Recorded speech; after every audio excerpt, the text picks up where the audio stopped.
No caminho, vamos encontrando quem o conheceu de perto. Chegamos então ao cenário de um crime que assombrou o país. Estamos em uma propriedade da zona rural de Ceilândia, Distrito Federal. Lázaro invadiu esta casa.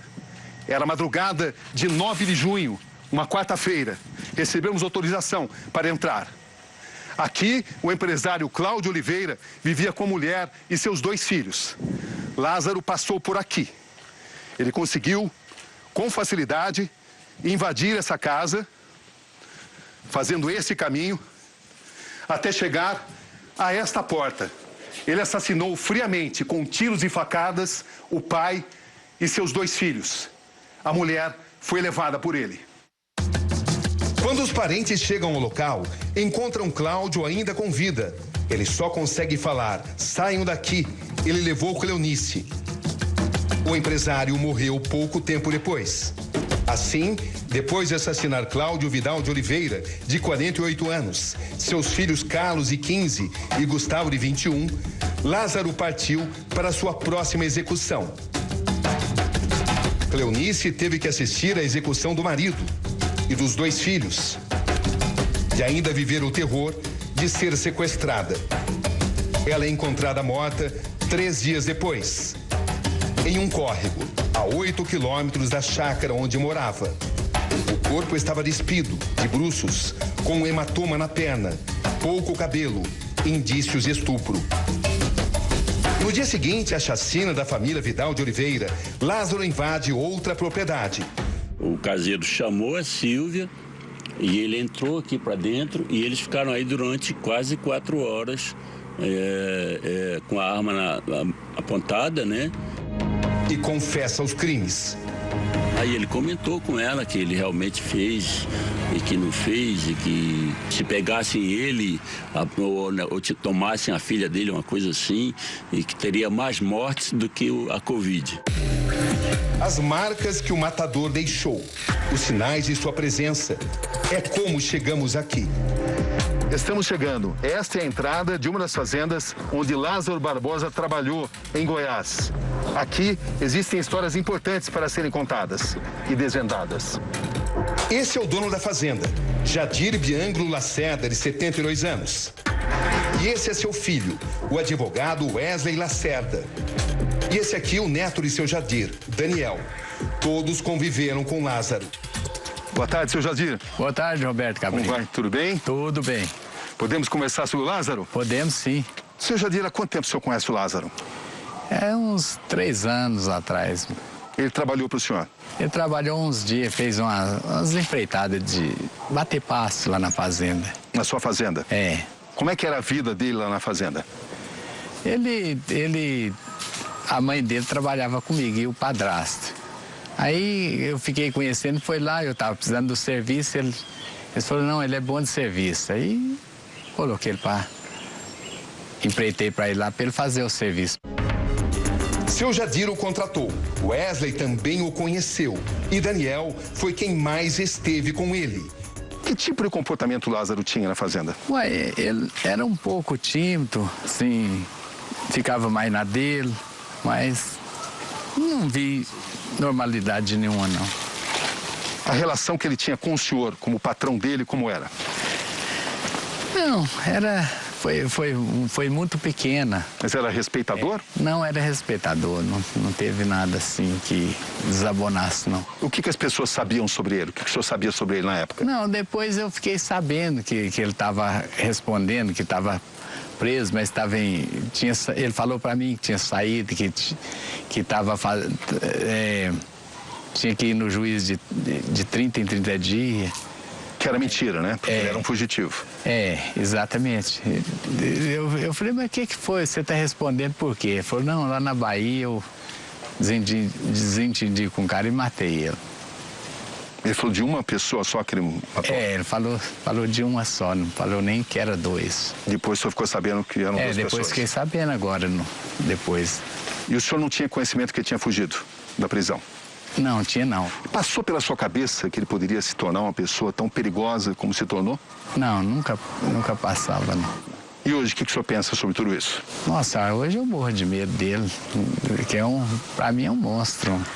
E não parecia esse monstro? Não parecia, não. Ele escondia bem isso? Escondia bem. O que mais chamava a sua atenção a respeito do comportamento do Lázaro? Ele era um homem muito calado e sempre tinha um olhar de baixo para cima. Ele nunca chegou como eu estou olhando para você aqui, olhos nos olhos. Sempre um olhar assim, mas nessa direção, assim. Ele trabalhou o quê? Isso, aqui ele guardava as ferramentas. Estamos agora no depósito de ferramentas da fazenda. Lázaro esteve aqui muitas vezes. Sim, ele vinha buscar os arreios para colocar arreio nos cavalos. Às vezes, como ele estava aqui, então ele acabava auxiliando o padrasto no trato com o gado, para buscar o gado. Esta é a casa do caseiro da fazenda, onde Lázaro Barbosa ficou durante várias semanas. Na verdade, a mãe dele e o padrasto viveram aqui durante mais de 3 anos. Vamos entrar. Esta pequena sala. Aqui a cozinha. E este é o quarto onde Lázaro dormia no período em que ele trabalhou aqui na fazenda. Daniel, você conheceu o Lázaro também? Conheci. Quantas vezes você esteve com ele? Umas 15 vezes, porque eu vinha muito pra fazenda, aí meus avós vinham também, eu vinha, a gente já jogou bola junto, já andou junto, foi pro córrego lá embaixo, todo mundo, ele ia, cara sempre de boa, tranquilo. O que ele contava sobre a vida dele? Nada. Sempre. Vocês perguntavam? Não. Que outras histórias você sabe dele? Tem as armas. Ele fabricava armas. Ele fabricava armas? Bate-bucha. Já ouviu falar em bate-bucha? Sei. Ele fabricava com... Ele pegava esse... É uma espingarda, né? Uma espingarda feita manual, com cano, com solda. Aí ele fabricava as armas. Bem artesanal. Artesanal mesmo, ele fabricava. Sempre... Vocês sabiam das habilidades dele como atirador? Assim, pra mim ele era um cara bom, porque ele trazia muita caça do mato. Que tipo de caça? Tatu, paca, ele já sacrificou assim, então ele era um cara que era do mato mesmo. Fabricava as próprias armas. Ele trabalhou na fazenda do vizinho aqui com outro nome. Quando o cara foi fichar ele, que o cara gostou dele do serviço, foi fichar ele não deu os documentos. Aí foi aí que o menino começou a se desenvolver e falar assim, como é que o cara não dá os documentos? Quando ele falou que não tinha documento, aí ele foi procurar saber da vida dele, sobre do passado dele, que ele já era presidiário, ele só trabalhava em diárias.